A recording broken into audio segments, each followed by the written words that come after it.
სად წავიდა ბიუჯეტის 5 მილიონი ლარი.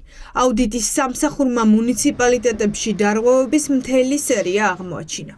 4.886.000 ლარის კვალს უბრალოდ ვერ პოულობენ.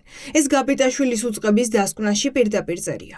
ლიდერი ფოთია, სადაც 1.082.000 ბიუჯეტიდან ისეთ ანგარიშებზე ჩარიცხეს, რომლებიც ახლა გაუქმებულია და იდენტიფიცირება ვერ ხერხდება. აღმოჩნდა, რომ 2 წლის განმავლობაში 10,000-ობით ლარი სისტემატიურად ერთი პირის სახელზე უკანონოდ ირიცხებოდა და ვერავინ გაიგო. წარმოუდგენელია, რომ გადარიცხვები ვერ შენიშნონ და საეჭვო ტრანზაქცია დაფიქსირდეს მაშინ, როდესაც ეს ფაქტი დაფიქსირდა 22 წლებში, ხო?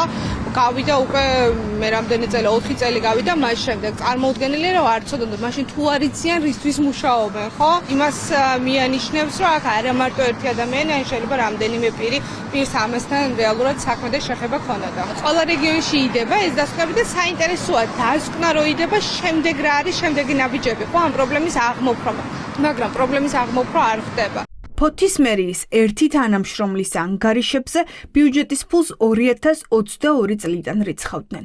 თითქოს სხვა თანამშრომლების ხელფასს, მაგრამ თურმე ამ თანამშრომლებს ხელფასი უკვე აღებული ჰქონდათ. ათობით ტრანზაქცია შეუმჩნეველი ვერ დარჩებოდა, რომ არა ჩინოვნიკების თანამდებობრივი გულგრილობა. ეს არ არის არც არამიზნობრივი ხარჯი, ეს არ არის არც რაღაც ფლანგვარო რაღაც ნაკლები უნდა დახარჯულიყო და მეტი დაიხარჯა. არა, ეს არის პირდაპირ ქურდობა. როდესაც სახელმწიფო საბიუჯეტო ფულს გადარიცხავს ხვის ანგარიშზე, ისეთ ადამიანის ანგარიშზე, რომელიც არც კონტრაქტორია, არც შენი მუნიციპალიტეტის თანამშრომელი არის, ეს ნიშნავს ფულის მოპარვას. ეს არის სისხლის სამართლის დანაშაული, რომელზეც უნდა დაიწყოს გამოძიება. სრულად მორღვეულია ადგილობრივი თვითმმართველობა.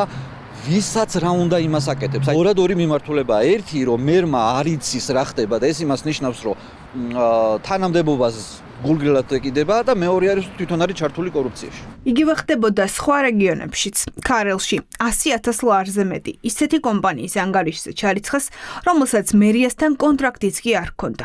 მუნიციპალიტეტებმა 1681 ჯერ ჩარიცხეს თანხა ანგარიშებზე, რომლებიც ახლა დახურულია.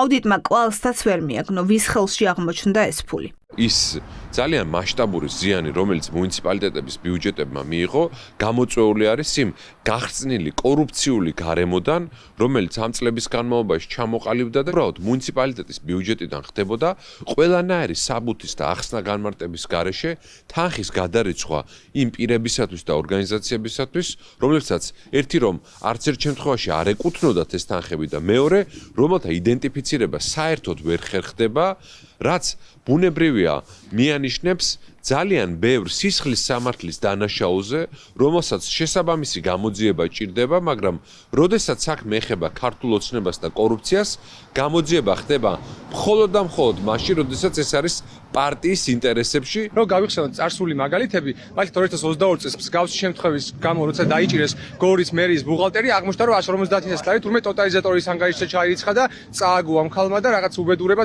დამართა გორის ბიუჯეტს. იგივე შემთხვევა 2014 წელსაც მოხდა თბილისის წყალმომარაგების კომპანიაში, როდესაც არჩილ საბუტაშვილმა მისი ბუღალტერის დახმარებით მსგავსი სქემით 2 მილიონი ლარი მოიპარა, მაგალითად სახელმწიფო ბიუჯეტიდან და შესაბამისად, როგორც ჩანს, ეს პრაქტიკა გრძელდება ბოლო წლების განმავლობაში და ეხლა 5 მილიონი ისე აორთქლეს ამ ბიუჯეტიდან ამის დადგენას თავად ოცნების სამსახურებიც და აუდიტ სამსახურიც ვერ ახერხებს. ამიტომაც კარგად ჩანს აქ როგორ უფრთხილდებიან ისინი ბიუჯეტის ფულს და როგორ განკარგავენ ბიუჯეტის ფულს. 723,000 ლარი ჩარიცხეს საბანკო ანგარიშებზე, რომლებიც სახელმწიფო უწყებებში დასაქმებულ პირებს საერთოდ არ ეკუთვნოდათ. მკვლევარებისთვის აუდიტის ეს ერთი დასკვნაც საკმარისია იმის სათქმელად, რა დამოკიდებულება აქვს ივანიშვილის გუნდს ქვეყნის ბიუჯეტთან. ფული ესე ჰაერში 5 მილიონი იქნება თუ 5,000 ლარი არასდროს დაკარგულა.